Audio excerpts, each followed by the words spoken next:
नमस्कार, आप सभी का स्वागत है उत्तराखंड समाचार में। मैं हूं आपके साथ अंकुर गोस्वामी, आप सभी का स्वागत करता हूं। तो चलिए ज्यादा वक्त जाया न करते हुए सीधे रुख करेंगे खबरों की ओर। उत्तराखंड के मुख्यमंत्री पुष्कर सिंह धामी ने रविवार को हरिद्वार जिले के रुड़की दौरे के दौरान कई महत्वपूर्ण कार्यक्रमों में हिस्सा लिया। उन्होंने प्रधानमंत्री मोदी के रेडियो कार्यक्रम मन की बात को कार्यकर्ताओं के साथ सुना और इसके बाद आयोजित युवा शक्ति संवाद कार्यक्रम में युवाओं से सीधे संवाद किया। इस दौरान मुख्यमंत्री ने शिक्षा, रोजगार, स्टार्टअप, नवाचार और विकसित उत्तराखंड के निर्माण में युवाओं की भूमिका को अहम बताया। कार्यक्रम में मुख्यमंत्री धामी ने कहा कि उत्तराखंड का भविष्य युवाओं के हाथों में है। राज्य सरकार युवाओं को बेहतर शिक्षा, कौशल विकास, रोजगार और स्वरोजगार के अधिक अवसर उपलब्ध कराने के लिए लगातार काम कर रही है। उन्होंने युवाओं से नवाचार और उद्यमिता की दिशा में आगे बढ़ने का आह्वान करते हुए कहा कि सरकार हर स्तर पर उनके साथ खड़ी है।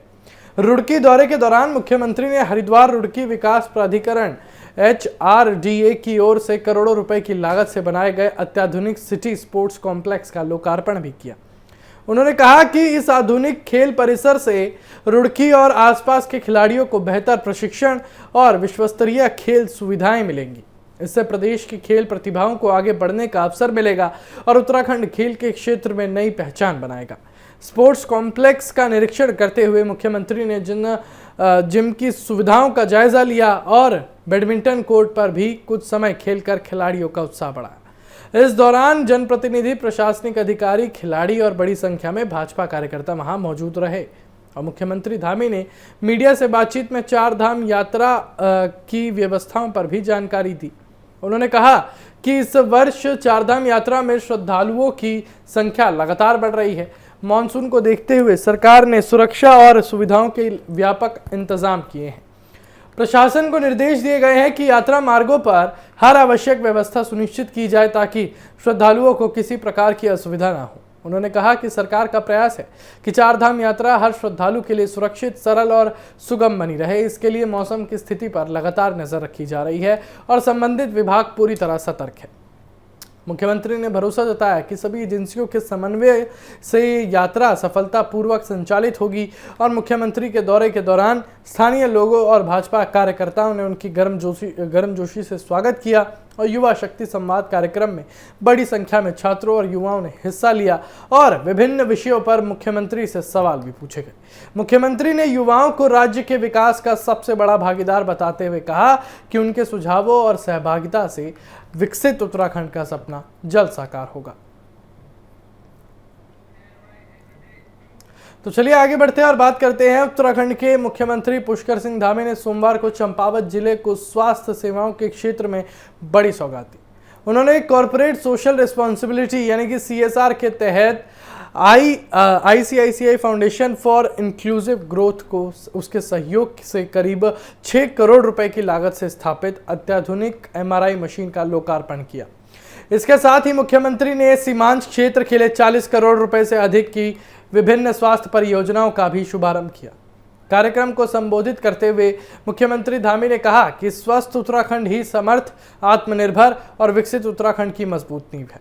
उन्होंने ये भी कहा कि राज्य सरकार का लक्ष्य केवल अस्पतालों का निर्माण करना नहीं, बल्कि उन्हें आधुनिक चिकित्सा उपकरणों, बेहतर सुविधाओं और प्रशिक्षित स्वास्थ्य कर्मियों से सशक्त बनाना है। मुख्यमंत्री ने कहा कि MRI मशीन शुरू होने से चंपावत समेत पिथौरागढ़, अल्मोड़ा, नैनीताल और आसपास के सीमांत क्षेत्रों के लाखों लोगों को बड़ी राहत मिलेगी और अब गंभीर मरीजों को MRI जांच के लिए हल्द्वानी या अन्य बड़े शहरों का रुख नहीं करना पड़ेगा। इससे समय, धन और परेशानी की बचत होगी, साथ ही मरीजों का इलाज भी समय पर शुरू किया जा सकेगा। उन्होंने कहा कि अब मस्तिष्क, रीढ़, नसों, जोड़ों, कैंसर और स्ट्रोक जैसी गंभीर बीमारियों की उन्नत जांच स्थानीय स्तर पर ही उपलब्ध होगी और इससे गंभीर मरीजों को बेहतर और समय पर उपचार मिल सकेगा और कई लोगों की जान बचाने में मदद मिलेगी। मुख्यमंत्री ने बताया कि चंपावत जिले में स्वास्थ्य ढांचे को लगातार मजबूत किया जा रहा है। जिला अस्पताल में करीब 20 करोड़ रुपए की लागत से 50 बेड वाले आधुनिक क्रिटिकल केयर ब्लॉक का निर्माण कार्य चल रहा है।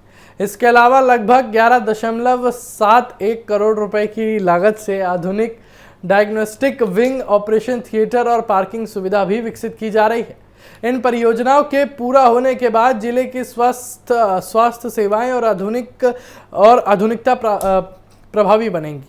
उन्होंने बताया कि अमोड़ी में 2 1.8 करोड़ रुपए की लागत से प्राथमिक स्वास्थ्य केंद्र का निर्माण किया गया है, जिससे ग्रामीणों को अपने क्षेत्र में ही बेहतर चिकित्सा सुविधाएं मिल रही हैं। वहीं नर्सिंग शिक्षा को मजबूत बनाने के लिए इंटीग्रेटेड नर्सिंग संस्थान में 129 बेड का छात्रावास तैयार किया गया है। साथ ही चंपावत में नए पैरामेडिकल कॉलेज की स्थापना की प्रक्रिया भी तेजी से आगे बढ़ाई जा रही है।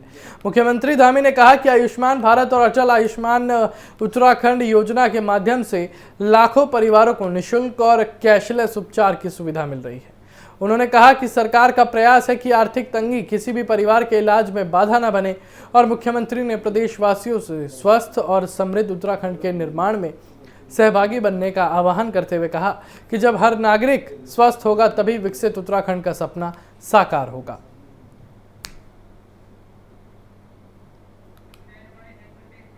तो चलिए आगे बढ़ते हैं और बात करते हैं परिवर्तन संकल्प अभियान की, क्योंकि उसके साथ कांग्रेस ने उत्तराखंड विधानसभा चुनाव 2027 की तैयारियां तेज कर दी हैं।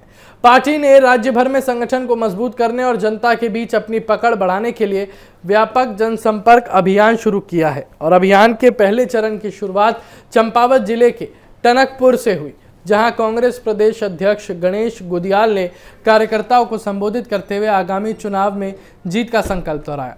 इस दौरान उन्होंने संगठन को बूथ स्तर तक मजबूत करने और जनता के मुद्दों को प्रमुखता से उठाने का आह्वान किया है और प्रदेश अध्यक्ष गणेश गुदियाल ने कहा कि कांग्रेस अब केवल चुनावी तैयारी नहीं बल्कि जनता के बीच लगातार संवाद स्थापित करने के अभियान पर काम कर रही है। उन्होंने कार्यकर्ताओं से घर घर जाकर लोगों से संपर्क करने, उनकी समस्याएं सुनने और पार्टी की नीतियों से अवगत कराने को कहा।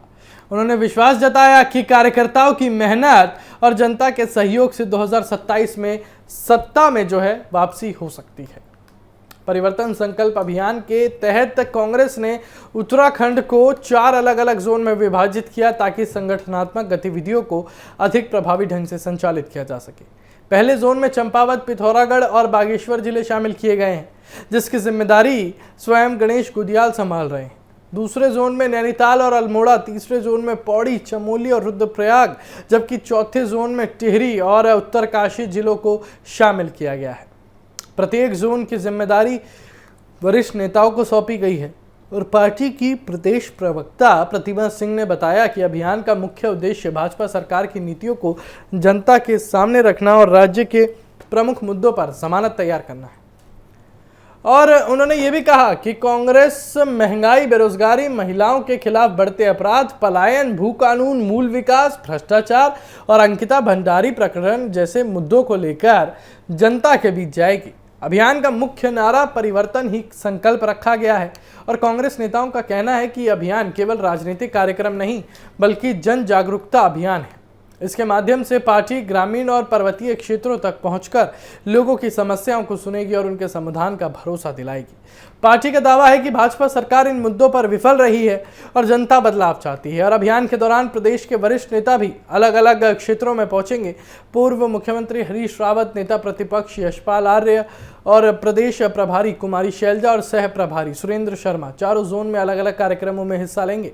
पार्टी का लक्ष्य पर्वतीय क्षेत्रों के साथ साथ तराई के जिलों में भी संगठन को मजबूत करना है और गणेश गुदियाल ने बताया कि 10 जुलाई तक पर्वतीय क्षेत्रों की विधानसभाओं में अभियान चलाया जाएगा और इसके बाद 15 जुलाई से देहरादून, हरिद्वार और उधम सिंह नगर समेत तराई क्षेत्रों में जनसंपर्क अभियान शुरू होगा। उन्होंने कहा कि कांग्रेस जनता के बीच अपने संकल्प, विकास की योजनाएं और भविष्य की रणनीति लेकर जाएगी। कार्यक्रम के दौरान बड़ी संख्या में कांग्रेस पदाधिकारी, कार्यकर्ता और स्थानीय लोग मौजूद रहे। नेताओं ने कार्यकर्ताओं से बूथ स्तर तक संगठन को सक्रिय करने और आगामी चुनाव की तैयारियों में पूरी ताकत से जुटने का आह्वान किया।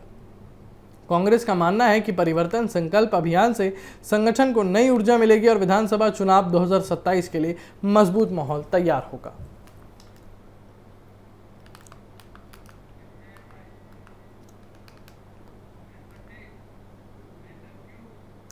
चलिए आगे बढ़ते हैं और बात करते हैं अल्मोड़ा की। अल्मोड़ा के कसार देवी स्थित डीना पानी में आयोजित जात्रा द कसार फेस्टिवल 2026 इन दिनों पर्यटकों और स्थानीय लोगों के आकर्षण का केंद्र बना हुआ है।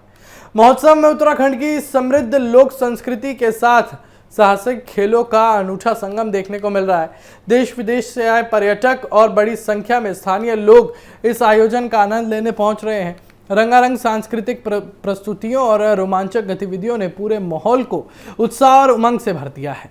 फेस्टिवल में डीना पानी मैदान पर विभिन्न सांस्कृतिक कार्यक्रम आयोजित किए जा रहे हैं। वहीं पास के गड़ोली गांव में पैराग्लाइडिंग का आयोजन लोगों के लिए सबसे बड़ा आकर्षण बना हुआ है। साहसिक पर्यटन को बढ़ावा देने के उद्देश्य से आयोजित इस गतिविधि में प्रतिभागियों ने सुरक्षित और सफल उड़ान भरते हुए अपने हुनर का शानदार प्रदर्शन किया। आसमान में उड़ते पैराग्लाइडरों का मनमोहक दृश्य देखने के लिए बड़ी संख्या में लोग पहुंचे।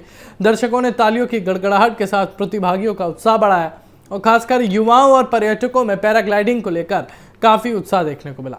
सांस्कृतिक संध्या में कुमाऊं की समृद्ध लोक परंपराओं की शानदार झलक भी देखने को मिली। लोक कलाकारों ने झोड़ा, चांचरी, जागर सहित कई पारंपरिक लोक नृत्य और लोक गीतों की मनमोहक प्रस्तुतियां दी। लोक संगीत की धुन पर स्थानीय लोग भी झूमते नजर आए। बच्चों और स्थानीय कलाकारों ने भी अपनी प्रतिभा का बेहतरीन प्रदर्शन कर दर्शकों का भरपूर मनोरंजन किया। आयोजन समिति के सदस्य विभू कृष्णा ने बताया कि फेस्टिवल का उद्देश्य उत्तराखंड की लोक संस्कृति का संरक्षण और प्रचार प्रसार करना है।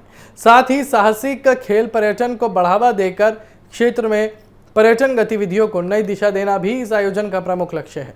उन्होंने कहा कि ऐसे कार्यक्रम स्थानीय कलाकारों को मंच उपलब्ध कराने के साथ साथ क्षेत्र की आर्थिक गतिविधियों को भी मजबूती देते हैं। उन्होंने कहा कि भविष्य में भी इस तरह के आयोजनों को लगातार आयोजित किया जाएगा ताकि उत्तराखंड की सांस्कृतिक विरासत, प्राकृतिक सौंदर्य और साहसिक पर्यटन को राष्ट्रीय और अंतर्राष्ट्रीय स्तर पर नई पहचान मिल सके।